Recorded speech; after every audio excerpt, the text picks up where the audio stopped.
roasting machine. Mo ni magsangag. Amo ni magsangag.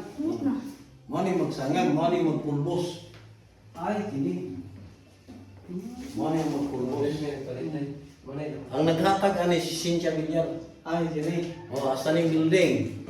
Kanang truck. Na ako ko'y panitan sa kape. Kuhan ko.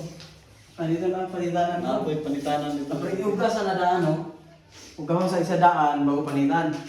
Oo. Dito, panitan dito. Uga niya. Oo. Magkaliso na. Sangagon ako. Nga kung diri. I-download lang nila siya. Yan kani, grinder. Diri, powder na kaya siya. Ano yung powder? Astil lang. Ya, amo ang kape, magsangag mi, ginapili na mo ning mga itong-itong. Kaya para makita yung kagwapong lasa. Asa man ang good ana? Ang kuan. Ang good ani na murag na hurot na nako kani good. Amo ni ang good. Mo na good. Pero pang PCQC dili pa na good. Pilian pa gyud na siya. Pang ano lang siya? Pang Local market. Supply lang ako diha sa. Kanang coffee shop diha. Aso kanang coffee shop diha, dire gikan. Sa inchik mo na ni ginahimog 3 in 1. Ay kini. Palito na ni sa inchik, tag 220 ang kilo. Ang kini. Plus ang saan siyang Kana, kuha na siya, sabay na diri. sabay na dire. Kini gid ang gilahi. Ang kini pang coffee shop kini lang. Kana yung mana. Sus. Sariling tanong nimo. Ikaw pa nagboto kape, ikaw pa nagbaligya. 2,000, tag 1,400 ang kilo supply na diya. Di haya sana all. Ya. Mo na ni, mga kuan niya. Ang basa, Pangalan sa kape. ang basa 5 kilos, inig kauga 1 kilo. 1 kilo na siya.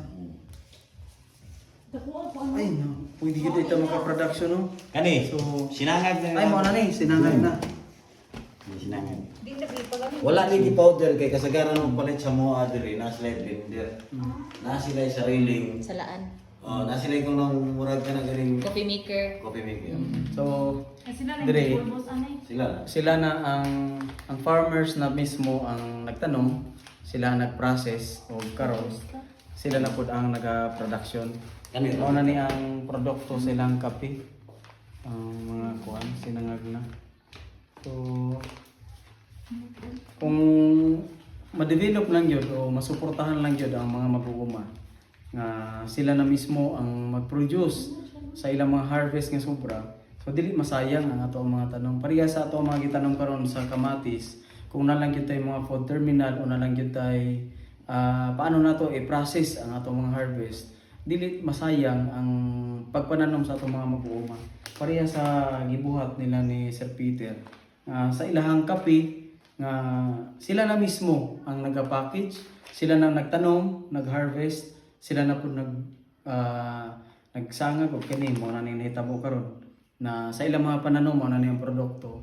So ang ato mga mag-uuma matabangan yun nato, matabangan unta kung asa man gani maabot ang mga video o asa man ni maabot nga video, paliw na lang og share, like sa ato mga videos aron na i-develop pa nato o tabangan pa nato pansin ang mga mag-uuma. So nindot kayo tanaw na to. Ingon ani di ay ka medyo ni angat-angat na gamay ang mga mag-uuma.